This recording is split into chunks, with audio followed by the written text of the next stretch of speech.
अंजान जी, 18 जनवरी 1980 जो चिट्ठी सावरकर के भाई नारायण राव लिखते हैं, उसमें उन्होंने पूरा व्याख्या की कि उनको रिहा नहीं किया जा रहा है, बताइए क्या करना चाहिए। उसमें फौरन 25 जनवरी को ही महात्मा ने जो चिट्ठी लिखी थी वापस, उसमें कहा था आपको सलाह देना कठिन लग रहा है, लेकिन फिर भी मेरी राय है कि आप एक संक्षिप्त याचिका तैयार कराएं जिसमें मामले से जुड़े तथ्यों का जिक्र हो कि आपके भाइयों द्वारा किया गया अपराध पूरी तरह से राजनीतिक है। जैसा कि मैंने आपसे पिछले एक पत्र में कहा था, मैं इस मामले को अपने स्तर पर भी उठा रहा हूं।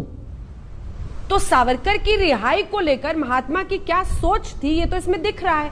क्या गलत है जो कहा है रक्षा मंत्री ने, और जो आरोप है कि आप लोग जानबूझकर डिमोनाइज करते हैं सावरकर को। पानी पी जिस कांग्रेस पार्टी के प्रति इतनी घृणा के साथ इतने शब्दों का प्रयोग किया जा रहा है, मुझे अच्छा लग रहा है कि उस कांग्रेस पार्टी के नेता गांधी जी के बारे में इतना प्रेम उमड़ा है आरएसएस और बीजेपी में, कहा नहीं जा सकता।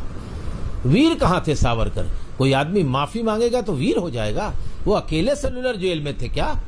कामागाटा मारू से आए हुए गदर पार्टी के कितने लोग, सोहन सिंह भकरा से लेकर तमाम लोग वहां जेल में थे। उन्होंने क्यों नहीं दया याचिका लिखी? अरे भाई, यहां भूखों मर गए। संसद के अंदर, ब्रिटिश संसद में भगत सिंह के साथ बम फेंकने वाले बटुकेश्वर दत्त बिना इलाज के मर गए, सारा जीवन पेंशन नहीं मिली उनको पेंशन नहीं मिली। वो भी सेलुलर जेल में थे, वो भी देश की जेलों में थे। और 28 साल की उम्र में क्रांतिकारी हो जाने की कहावत है आरएसएस के मित्रों। देश में 23 वर्ष की उम्र में फांसी पर चढ़ गए भगत सिंह, उसके बारे में क्या कहोगे? उतना बड़ा 18 साल की उम्र में क्रांतिकारी गतिविधियों में 19 साल की उम्र में जेल में पकड़ा गया। लाला लाजपत राय के हत्यारे ब्रिटिश को, सैंडर्स को मिटा दिया और देश में सोई हुई आत्मा को जगा दिया। उससे बड़ा राष्ट्रभक्त और राष्ट्रवादी कौन था?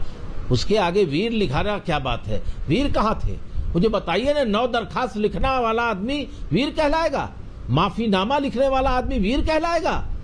60 रुपए पेंशन क्यों लेते थे भाई, और लोग नहीं? रंजीत जी, आप दोनों बातों का अगर जवाब दें, उसके बाद में समय जी फौरन आऊंगी। एक तो पेंशन वाले सवाल पर वो पूछ रहे हैं, और दूसरा सीधे लिंक कर रहे हैं महात्मा की हत्या से। नहीं, पेंशन का तो मैं कह चुका हूं कि वो पेंशन नहीं था, वो एक अलाउंस था, वो हजारों लोगों को मिलता था। इतनी बार बोलने के बाद भी अगर ये ऐसे पेंशन बोलते रहेंगे तो ऐसे लोगों से क्या कहना कि जो तो मतलब मैं सोए को जगा सकता हूं, इनको नहीं जगा सकता हूं। दूसरी बात, माफीनामे की मेरा चैलेंज है कि इनके पूरे जो लेटर्स है, they were petition for the general amnesty for all the political prisoners. ब्रिटिशों ने अपने रिकॉर्ड में ऐसा ही लिखा है।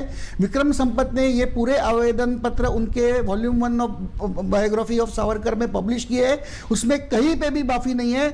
मैं एक ही आपको दिखाना चाहता हूं, सर रेजिनाल्ड क्रेडॉक जो गृह मंत्री थे वो लिखते हैं, this is it was a mercy petition, क्योंकि वो एक क्वासी जुडिशियल प्रोसीजर थी और उसका नाम था। तो वो कहते हैं कि Savarkar petition is one for mercy, he can not be said to express any regret or repentance. ये देखो, he can not be said to express regret or repentance नहीं है तो कैसी माफी हो गई? ना मैं याचना कर रहा हूं, ना खेद कर रहा हूं, ना मेरे व्यवहार के प्रति। उल्टे तो सावरकर कहते हैं आगे कि ब्रिटिशों ने हमारी कंडीशन इतनी खराब की कि हमें शस्त्र हाथ में लेने पड़े। तो वही ऐसे लेटर कभी माफीनामे कहलाए जाएंगे जो ब्रिटिशों के ऊपर टीका करते हैं, तो उसमें कोई माफी नहीं है।